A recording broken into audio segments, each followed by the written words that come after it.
Anonymous Pinoy Confessions. Duplicate of him.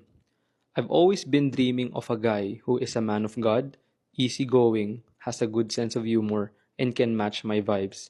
Ang kaso, every guy na pumapasok sa buhay ko either only lusts over me, falls in love with me after just 2 days of talking, or ends up hurting me. I have this friend, let's call him Zevin. I met him when I was 13 years old in school. I noticed this cute chinito guy with his classmates coming out of the room na next subject ng section ko. I heard his name from my classmates nung palabas na siya. Ang pogi ni Zevin. And that time, alam kong siya yun kasi siya lang naman ang pogi sa section nila. Fast forward, we got to know each other and became friends. At nalaman ko na magpinsan pala kami. Both our mothers are close, kaya kilala din siya ng mother ko. We're in the same circle, and even before, I noticed how gentlemanly and religious he is. We became much closer nung nag-college kami, and mas nakilala ang isa't isa since dati hindi naman kami masyadong nag-uusap. He once messaged me asking if I could help him with some errands. Since I'm a good friend, pumayag ako.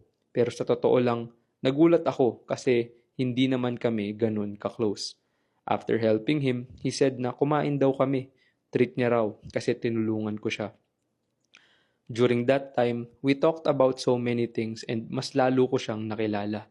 I admire him so much, how he thinks, the way he communicates, how gentlemanly he is, not just to me, but also to our other girlfriends, how respectful, charming, and cute he is, all at the same time.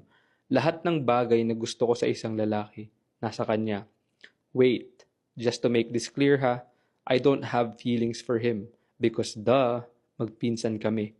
I just admire him, that's all. Sometimes naiisip ko na sana may duplicate na lang siya na hindi ko pinsan. I even reached a point where I asked God for a man like him. That day really taught me a lesson that I should never settle for less. He set my standards and made me realize why would I lower them if there are still men like him in this world full of lust, lies, and disrespect?